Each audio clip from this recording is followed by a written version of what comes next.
नमस्कार नीलिमा किचन को आपण मान अनेक अनेक स्वागत। आज मु आपण मान सहित शेयर करी करंजी पिठा रेसिपी। यह देखा जमी सुंदर खाइबा को बहुत टेस्टी और क्रिस्पी तेरे भिडियो को स्किप न करी प्रथम शेष पर्यंत देखंतु। आशा करुँच भिडियो आपण मान बहुत पसंद आसीबो। तेबे चलतु न डेरी करवानी फटाफट आरंभ करवा आज करंजी पिठा रेसिपी।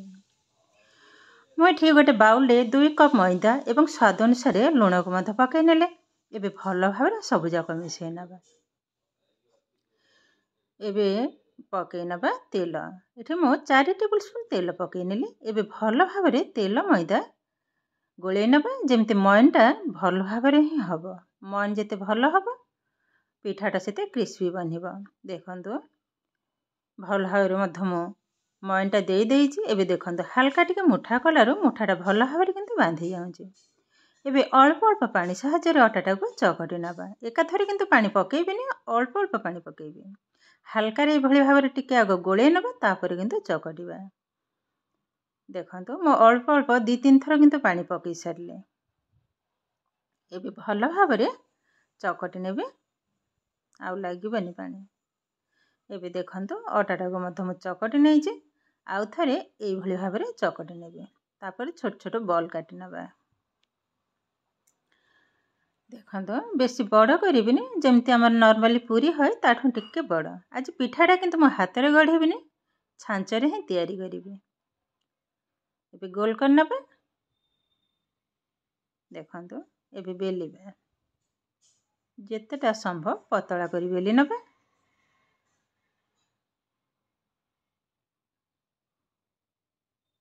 बस देखंतु टिके बड़ होइछि किछि भी प्रॉब्लम नै जेतु मो छांचरे ही तैयारी करिबी।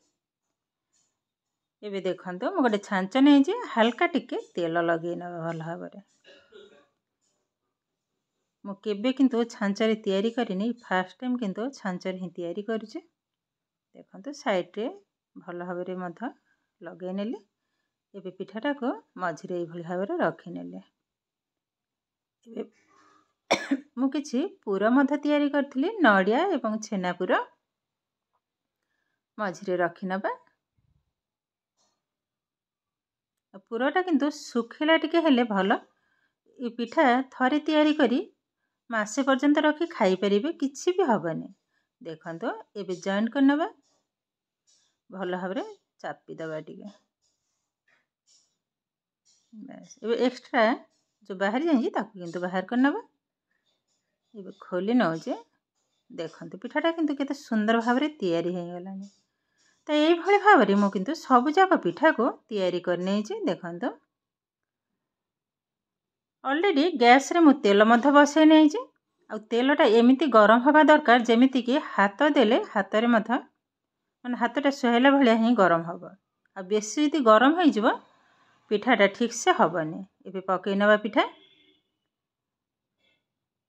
देखंतु गोटी गोटी करी जेतिकी जिवो एकाथरे तो सब भाजी हबनी। देखंतु मु जो पिठाटा पकेइली हल्का रे टिके टिके माने बुदबुजाणी आरंभ हो गलानी। आ अधिका गरम हैला माने ऊपर तो पोड़ी है जो भीतर किंतु जमा भी हबनी। हल्का तेल गरम हेले पिठाटा को भाजीबे भल भाव रे मध पिठाटा भीतर भी हबो ऊपर साइड रे भी हे जिवो एवं भल क्रिस्पी भी बनिबो। मझिरे मझिरे किंतु तळ ऊपर ए भली भाव रे टिके चटु साहाय्य रे उल्टै नबा। देखंतु कलर भी मत चेंज हो गलानी फुटिबा भी कमी गलानी। पिठा किंतु हमर पाखापाखि रेडी हो गलानी। ताको ओल्हे आनिबा गोटे भी पड़ी गलानी साइड रे। बाकी तक भी ठीक ए भली भाव रे छाणी नबा। देखंतु केते सुंदर भाव रे पिठा किंतु हमर रेडी हो गलानी। गोटे भी भांगेनी। ए छांचर किंतु फटाफट किंतु पिठा तैयारी हो जाउची।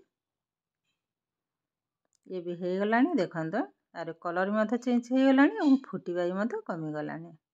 यहा को मध तेल रे बाहर कर नबा। बाकी तक भी ठीक ए भली भाव रे सब जाक छाणी नेबे। देखंतु पके नेली सब जाक। तो यही भली भाव रे मु सब जाक करंजी पिठा छाणी आनी छी। मु गोटे टिश्यू पेपर ऊपर मध रखि नै छी। एक्स्ट्रा तेलटा मध सोक कर जिवो। तापर गोटे प्लेट को मध्य उठे आनी देखो केते सुंदर देखा कलर भी जमी सुंदर देखा पिठा गोटे साइज पूरा है। मुझे गोटे भांगिक देखी केतेटा क्रिस्पी बनी जेहेतु टे गरम अच्छी ठंडा हो गले किंतु आउरी क्रिस्पी हम गोटे भांगिक देखी देखु तार कलरटा भी देखु केते सुंदर है पूरा एकदम फुल्का फुल्का एबे भांगुची देखु तार साउंड रू जानी पारथिबे देखु मुठा करुचे ये देखु एकदम कम समय रे कम खर्च किंतु हमर रेडी हो गलानी आजिर करंजी पिठा रेसिपी। आजिर भिडियोटी आपण मानकु केमिति लागिला कमेंट करबा को जमा भी भूलिबेनी। आउ जदि भिडियोटी भलो लागे लाइक शेयर एवं सब्सक्राइब करिवे। एमिति आउरी नुआ नुआ नोटिफिकेशन पाइबा पई पाखरे थिबा बेल आइकन को क्लिक करिवे। ताहले आज पई रहउची पुणी देखा हबो आउ एक नुआ भिडियो रे। भलरे रुहंतु सुस्थ रे रुहंतु। नमस्कार।